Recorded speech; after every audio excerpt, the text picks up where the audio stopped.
Hi, my name is Dr. Larry Force, and I'm with the National Organization of Adult Addictions and Recovery. And through that project, NOAR, that was created by my dear friend Jim Ball, who you'll hear from in a second, and my other dear friend Dave Brinkerhoff, we were looking to develop a presence for people, in adulthood regarding recovery. From that, what's morphed is we've created this program called Intersections, and Jim has done a wonderful job of implementing it in some of the homes of Dutchess County Mental Health of America through the support and work of Andrew O'Grady. The world has changed, and as a result of the world changing, we've changed our delivery. You know that if you're listening to this, you either have been part of our program where we've come in. Jim has done a great job of implementing this in the houses, and we bring in people from a variety of different perspectives to be able to really support recovery, because recovery is not done alone, and recovery is really a combination of support from a variety of perspectives. Our Intersections program formally is titled Intersections, a Day Program Without Walls. And what that means is that it's something that you can implement in your own life, whether or not you're in a residential setting now or in a community-based setting. Jim Ball, I'd like to introduce, he's the coordinator of peer services at Mental Health of America. And I'd also like to introduce Stephanie Carmadella, who is a community outreach specialist with Mental Health of America. So one of the things we talked about prior to this video here is, what did we want to say? And the themes that we really wanted to cover is that recovery doesn't have to be done alone. And the other theme is that everything passes. So although we're all in this together now, adapting and experiencing this new world, there are tools that we have and tools that you have gathered through your program, through the fellowship of AA.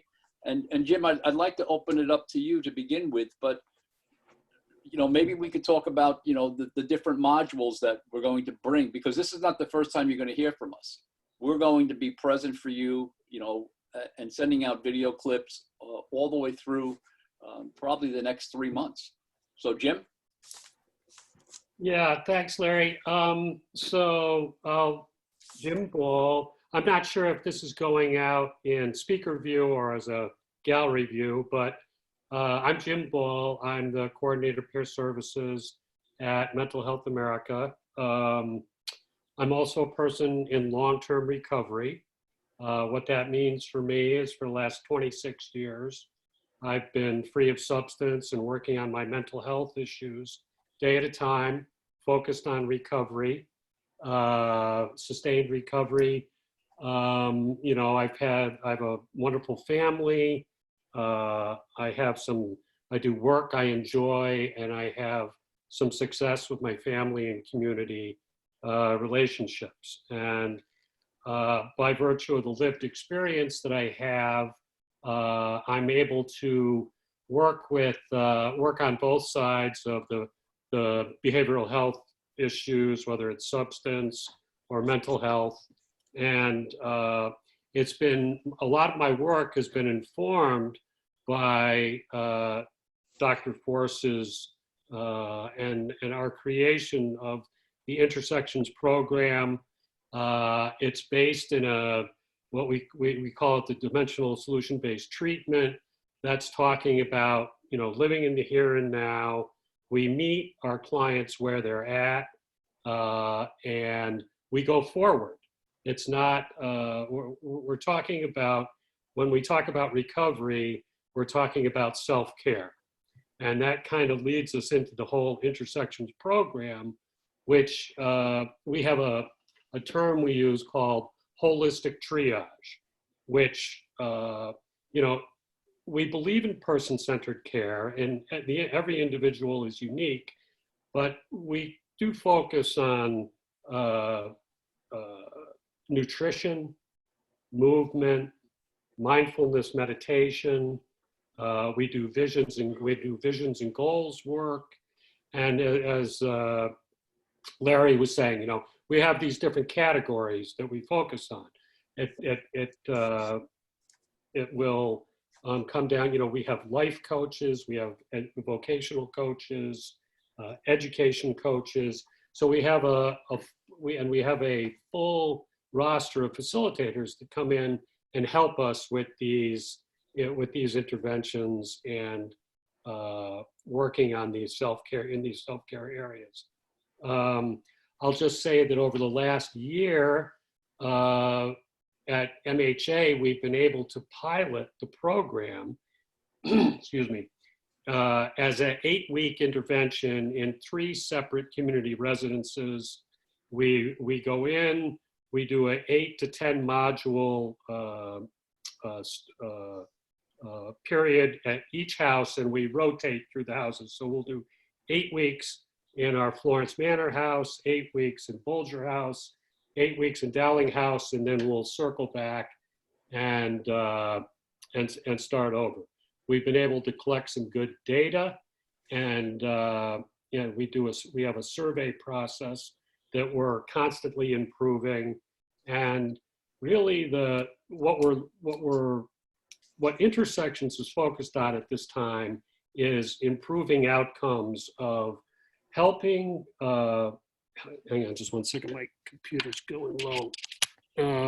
Helping people to stay on their treatment plans, to stay out of services, and that includes any recidivism, any kind of reoccurrence, and to have some success in the family and community. We're using a 6-month marker where that's what we're trying to look at. We try to follow up with individuals 6 months after their discharge plan goes into effect, and to try to form a control group to get some data.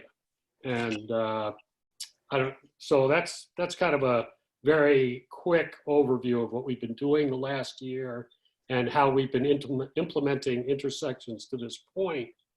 We're gonna also bring on Stephanie, who brings a little bit of more of a clinical perspective, because Intersections is an integrated program. It can be delivered by peers, it can be delivered by professionals, by clinicians. So, we think of it as again, we go back to that holistic triage. Could work for chronic illness, could work for, we've gotten the feedback and we have the data. We know we've had some success in the substance area, and we're also looking at other behavioral health areas with our program. So, and building upon what you just said, I mean, we know that what we have works. What we want to be able to do is we want to be able to measure it, demonstrate it, duplicate it. But we know from our own personal experiences and from the work that we've done in the homes that what we have really does work. One of the things we've talked about building in, and we've done that pretty successfully, is virtual reality. Because as Jim said, the dimensional solution-based treatment, it's a here and now approach. We all have stories, we've all been places, but the idea is here and now. So regardless of what the rear view mirror looks like, the idea is to stay in the moment and to be able to start focusing and holding on to images of how you really want to be. It's based upon a theory called the theory of dimensionality. And what that theory is really grounded in is the fact that there is no magic here. We're not heroes. We can't fix people because people are not broken. I tell my clients in my private practice, I can't fix you because you're not broken. We all have stuff. And the idea is to be able to build upon the strengths of the here and the now. One of the exercises that I work with my clients and I would encourage you to do is that in the morning when you wake up or prior to going to sleep, just sit for a minute, just lie down for a minute, just breathe in and breathe out and close down your eyes and start to hold on to the images of how you really want to see yourself. Not where you've been, but the image of how you really want to see yourself. One of the things that's talked about in the field is that there's nobody that talks to us more than we talk to ourselves. And typically we say things that are not productive. And the next thing you know, we're saying things that are negative and we're beating ourselves up. And the idea is to be able to try to change the way we even talk to ourselves, not just other people that we talk to, but ourselves. And we have a belief that if we can help you feel better about yourself, then you'll feel better about the things that are going on in your world that we refer to as dimensions. because they fluctuate. Sometimes they're large and you're dealing with something and then they pass. Jim mentioned Stephanie. Stephanie Carmadella has joined this effort. And Stephanie, what I'd like to do is just get your impressions. You joined us about 2 months ago. What are your impressions now? Because when you came in, part of it was a learning curve of what is the language, what's the intervention. But maybe you could talk a little bit about your impressions now of this Intersections program and how you respond to it. Thanks, Larry. I really think it's, we're not talking about rocket science here. We're talking about very basic, to some degree, some very basic concepts of self-care in recovering from specifically an addiction, but it could be any other condition that has, set someone's life off of the scale of normal,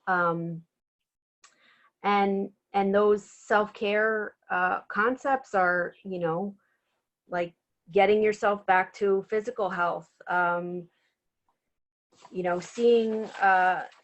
seeing what your existing skills and resources are, and really honing in on them and utilizing them, putting them into action to get better outcomes. Because often people in an impaired state, they're not thinking clearly, so they don't realize what resources they already possess. So we're really just kind of, I think, bringing to light those things and the answers that people already have inside of them, which brings us to the solution focused part. And I think that's really key here is that we're helping people, we're not handing people answers, we're helping people find the answers within themselves. Love that. I love that, because that's really what this is all about. It's a reframing. I mean, our purpose today was just to be able to say to you, look, you don't have to do this alone. I know we're all in a different world. This idea of, staying apart and quarantine, but it doesn't mean isolation from yourself. And the whole theme of the Intersections program is to be able to bring to you techniques and tools, basic realistic tools, as Stephanie referenced. Whether it be this idea of healthcare, whether it be this idea of nutrition, whether it be this idea of movement, whether it's this idea of, concept of managing time and managing money and things like that. What you're going to see and hear from us over the next 3 months are episodes and what we call modules, and we're going to bring different people to the table that have expertise in this. And I think that you're going to find this to be a resource. And that's what we're hoping for, that this be a resource. That the Intersections program that typically was delivered in person now will be captured. The major themes of it will be captured and delivered through the use of virtual platforms. If there's opportunities or interests that you have that you think that we should be addressing, let us know. Let Jim know. Jim, you have your contact information? Right. So you can reach me over at MHA, which is 845-473-2500. I'm extension 1354, or you can email me at jball@mhaduchess.org. That's jball@mhaduchess.org. I just wanted to add to both what Larry and Stephanie said, and what we're doing now is we're trying to focus on the application of Intersections in a crisis. So we're going to be trying to bring some more information to you in a timely fashion. So stay tuned. Absolutely. Stay tuned. And our goal today was just to be present for you, reach out and let you know that we're here.